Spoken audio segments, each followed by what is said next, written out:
হৈছে না আচাৰখিনি বঢ়িয়া। আজি আচাৰ বনাবৰ কাৰণে এই টেঙাটো নিবলৈ আহিছোঁ। এতিয়া গছৰ পৰা এই টেঙাখিনি ছিগি ছিগি লৈ যামগৈ। বহুত লাগিছে জানে, আচাৰৰ কাৰণে উপযুক্ত। এই তৰকাৰীও খাব পাৰি। আমি তৰকাৰীও খাম, ইয়াৰ পৰা আধা আচাৰ বনাম আধা তৰকাৰী বনাম। ছিগি ছিগি লৈ যাম এনেধৰণে।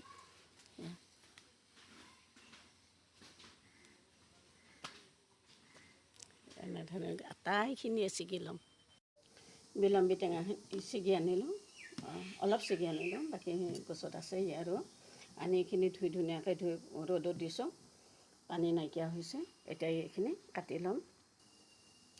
সৰুবিলাক 2 পিচ কৰি ল'ম আৰু ডাঙৰবিলাক 3 পিচ কৰি ল'ম। এনেধৰণে 3 পিচ কৰি ল'ম ডাঙৰবিলাক। তো বৰ সহজতে হয়, সিজাবও নালাগে।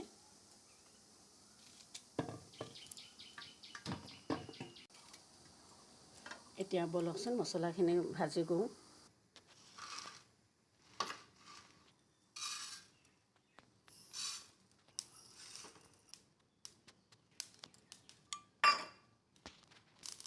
এয়া ক'লা সৰিয়হ, আটাইখিনি মছলা ভাজি হ'ল দিয়ক। এতিয়া ঠাণ্ডা হ'বলৈ দি পিচি ল'ম। মছলাখিনি পিচি আনিলোঁ, ধুনীয়াকৈ মিহি কৰিলোঁ। ইমানো বেছি মিহি কৰিব নালাগে, খৰখৰীয়া অকণমান থাকিব লাগে, তেতিয়া আচাৰটো ভাল হয়। বাচনটো সৰু হোৱাৰ কাৰণে এইটো বাচনতে লৈ ল'লোঁ। পিচি লোৱা মছলাখিনি দি দিলোঁ।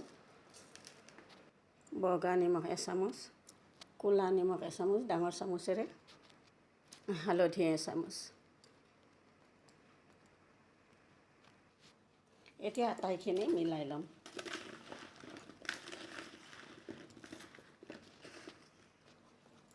মই বহুত আচাৰ বনাওঁ, বিক্ৰীৰ কাৰণেও বনাওঁ মই, কিন্তু কোনো মোৰ পৰা আচাৰ কিনি নলয়ে। এনে আচাৰবিলাক থাকি যায়। এতিয়া ইয়াতে দিম মিঠাতেল,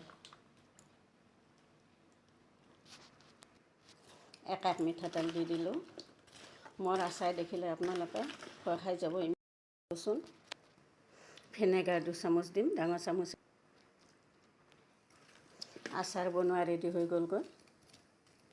এতিয়া এই ভাজি বৈয়ামত ভৰাই থৈ দিম। হৈছে না আচাৰখিনি বঢ়িয়া। এতিয়া ভৰাই দিমগৈ, ৰ'দত নিদিওঁ আৰু। যেতিয়া মন যায় তেতিয়া খাই থাকিব। বছৰ বছৰ যাব, ৰ'দত দিব নালাগে।